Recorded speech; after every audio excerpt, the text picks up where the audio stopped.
네, 어서 오세요. 어, 어떤 나라 국민의 자유를 위해서 자국민의 목숨을 바칠 수 있습니까? 미국이 한국 국민의 자유를 위해서 목숨을 바쳤어요. 베트남의 자유를 위해서 목숨을 바쳤단 말입니까? 유럽이 우크라이나 국민의 자유를 위해서 그렇게 돈을 주고 자국민을 보냈단 말입니까? 그런 일은 인류 역사에 단 한 번도 존재한 적이 없습니다. 갖다 대는 거는 자유와 해방, 민주주의였죠. 다 핑계죠, 그죠? 아무리 사람이 멍청하다고 해도 세상에 과연 어느 나라가 다른 나라의 자유와 해방을 선사한단 말입니까? 그런 경우는 인류 역사에 존재한 적이 없어요.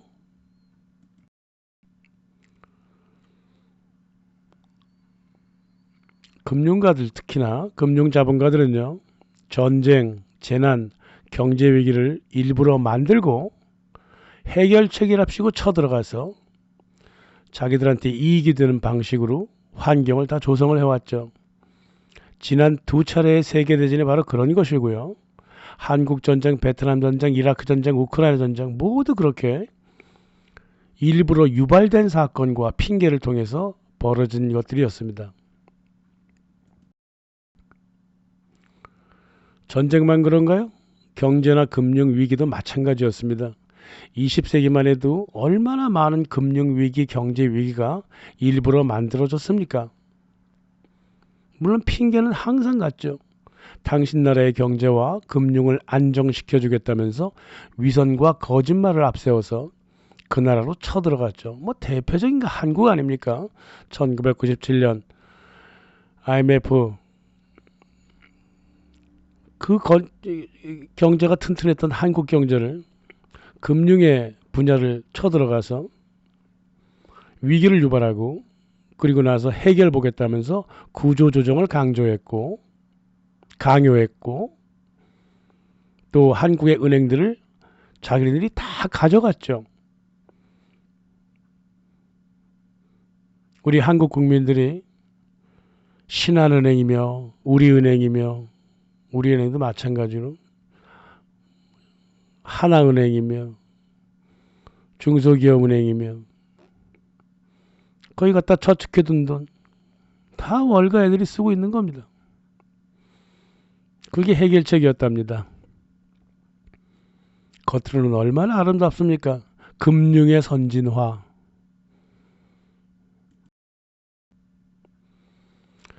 세디즘이에요. 타인을 괴롭혀서 자기의 즐거움을 얻는 거죠. 세디즘만 있는 게 아니에요. 메조키스트도 있습니다. 메조키스트란 건 뭐냐면 타자를 괴롭히는 게 아니라 자기의 팔다리를 일부러 잘라요. 그래갖고 새로운 팔다리를 갖다가 끼워. 다시 말하면 새로운 시장을 창출한다 이 말이에요. 기상천외한 기법이죠. 엑선모빌의 그 록펠러 사단이요. 1984년 지구 온난화 설레발을 치기 시작합니다. 온실가스를 설레발을 칩니다. 그러면서 석유 산업을 공격합니다. 자기 자신을 공격한 거예요. 2000년에는 말입니다. 엑선모빌을 딱 찍어서 엑선모빌을 공격합니다. 반환경 탄소 생산 업체라면서 스스로 공격했습니다. 어째서 이런 일이 벌어졌을까요? 석유 산업이 계속 국유화해 가고 있었고 석유 대신 가스와 석탄소비가 늘어가고 있었고 석유 가격이 변동성이 심했고 채굴 비용도 커졌고 유통의 변동성이 커지니까 석유 산업을 관리하기 위해서 이렇게 자작극을 벌였다 그 말이에요. 이건 뭐 로스차일드가 아주 오랫동안 해왔던 건데 록펠러도 따라했다 그 말이에요.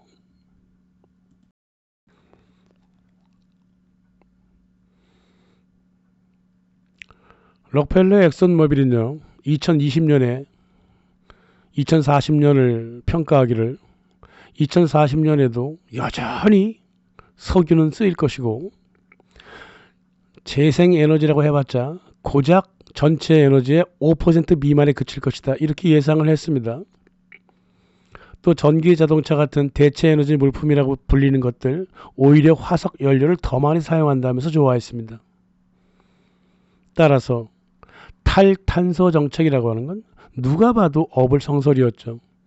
그러나 록펠러는 지구온난화, 기후변화, 온실가스, 탄소 문제를 유엔의 의제까지 끌어올렸습니다.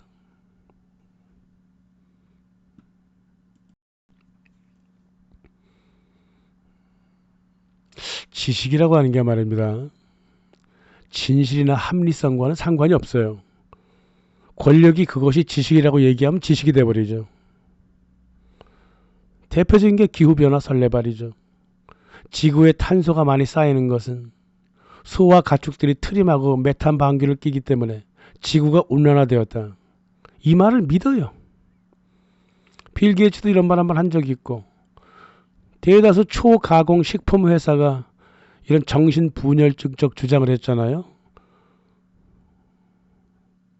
가짜 고기 만들자 이거지. 초가공 식품으로 고기를 만들자 이 말이죠. 인류는 말이죠. 1만 2천 년 농사 짓기 전부터 목축을 했습니다. 목축은 일반 농사 이상으로 중요했습니다. 1만 2천 년 동안 그 많은 소와 말, 돼지가 트림하고 방귀를 껴서 온난화를 시켰다면 지구는 1만 2천 년 동안 아예 불에 타버렸을 겁니다. 그 수많은 지구과학자들이 빙하기, 온난기 다 교차해 가면서 지구를 얼렸다, 녹였다 이렇게 해왔다는 걸 다 증명을 해냈잖아요.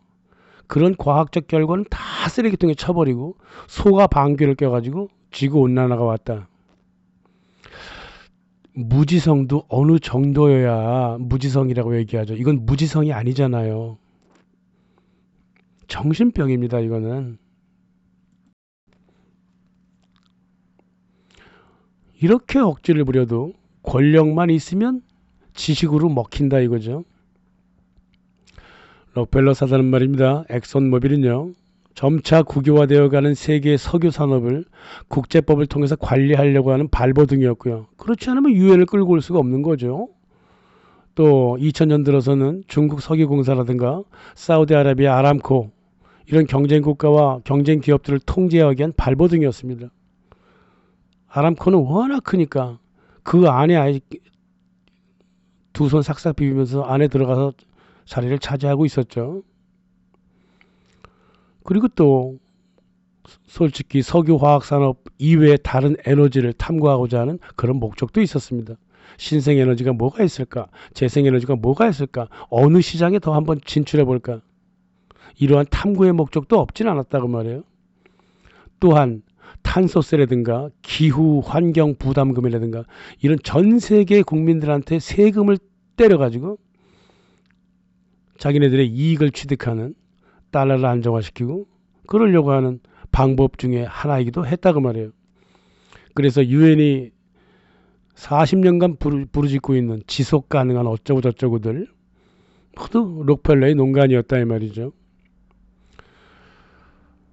그러니까 석유 자기 팔다리를 자를 만큼 수익성을 최대한 유지하려고 하는 그런 마케팅을 실시한 게 록펠러였고, 록펠러가 오래전부터 해왔듯이 석유와 제약을 합친 걸 더 플러스로 해가지고 생명공학까지 갑니다. 의료, 곡물, 종자까지 모두 통합 마케팅을 실시를 해왔죠. 이 통합 마케팅이라고 하는 거는 언제라도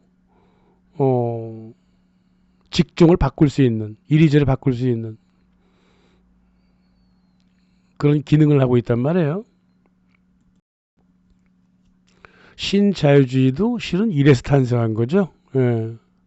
이 모든 통합 마케팅을 위해서는 세계 모든 석유기업, 에너지, 화학 뿐만 아니라 종자, 곡물, 의료, 의료기기, 식음료품 이런 것들, 이런 주식과 채권을 서로 자유롭게 교환할 수 있도록 FTA가 필요했습니다. 그래야지 유동성 있게 주식을 넣었다 빼고 넣었다 빼고 넣었다 뺄 수가 있는 거죠. 이를 위해서는 국가의 규제를 철폐해야 했고요. 그걸 이제 민영화라고 얘기하죠. 그리고 그 나라에서 번 돈을 바깥으로 자유롭게 갖고 나갈 수 있게 자본 이동의 자유화를 원했던 거죠. 그래서 신자유주의 정책이 전 세계적으로 펼쳐진 것이고 이것은 금융 통합 마케팅이다 그 말이에요. 모든 자본을 다 유동화시켜야 했습니다. 노동도 그렇고 물품도 그렇고 돈도 그렇습니다. 주식도 그렇고 채권도 그렇습니다. 그래서 모든 초국적 기업이 다 이걸 원했고 록펠러도 바로 이런 금융 통합 마케팅이 필요해서 신자유주의 세계화를 밀어붙였던 거죠. 또한 이 신자유주의 세계화는요. 자유주의로 인해서 가능했습니다. 신자유주의 세계화는 극단적인 독점과 독재를 이뤄냈죠. 그렇습니다. 영국 페비안 협회가 말했듯이 자유를 위협하는 근본 인자는 자유주의 그 자체라고 얘기했죠. 자유주의라고 하는 것은 근본에 있어 자유를 억압하는 체제입니다. 독점과 독재로 흘러가는 체제예요. 많은 철학자들이 또 그렇게 얘기했죠. 또한 제가 자유 파시즘이라는 책을 출간한 이유이기도 합니다. 자유를 부르짖으면 부르짖을수록 독점과 독재를 위한 자본 축적과 이동이 가능했다 이거죠. 이처럼 자유주의를 극단으로 밀어붙여 갖고 독점과 독재를 위한 신자유주의 환경이 만들어졌습니다. 그럼에도 불구하고 록펠러의 엑선모빌은 자기 사업을 공격함으로써 자기 사업을 살리려고 하는 전략을 피웠다고요. 이게 전략인가요? 제가 보기에는 발악으로 보입니다. 발악하는 거예요. 수익성이 점점 떨어지는 시장에 나가서 발악을 한 거예요. 발악은 누가 합니까? 코너에 몰린 자들이 발악을 하죠. 확실히 미국과 월가는 코너에 몰려 있어요. 수익성을 점점 잃어갑니다. 지배권을 갖고 있던 사람들이 지배권을 잃으니까 발악을 하는 거예요. 2008년에 서프라임이라고 있었잖아요. 금융 수익을 낼 곳이 마땅치 않으니까요. 혹은 각 분야마다 포화 상태에 이르니까요. 어떤 가치도 없는 자산들을 한데 모두 모아다가 쓰레기들을 모아다가 포트폴리오로 만들어서 포장만 예쁘게 해가지고 AAA 등급 먹여갖고 미국 국민과 전 세계 시장에 팔아먹었잖아요. 그러다가 리만 브라더스 박살나고 그랬잖아요. 그죠? 이 현상은요. 서프라임 모기지 현상이라고 하는 것은 금융 행위가 아니라 금융 발악이었습니다. 월가의 몰락을 이미 2008년부터 볼 수 있다고 말해요. 지금 하고 있는 트럼프의 저 희한하고도 기이한 행동들 보관이 있느냐? 보관 없어요. 단지 정치적으로 발악할 뿐입니다. 저 발악이 어디서 끝나는지 한번 지켜보자고요. 뭐 대충 뭐 결론은 나왔지만 그래도 재밌잖아요. 네. 감사합니다.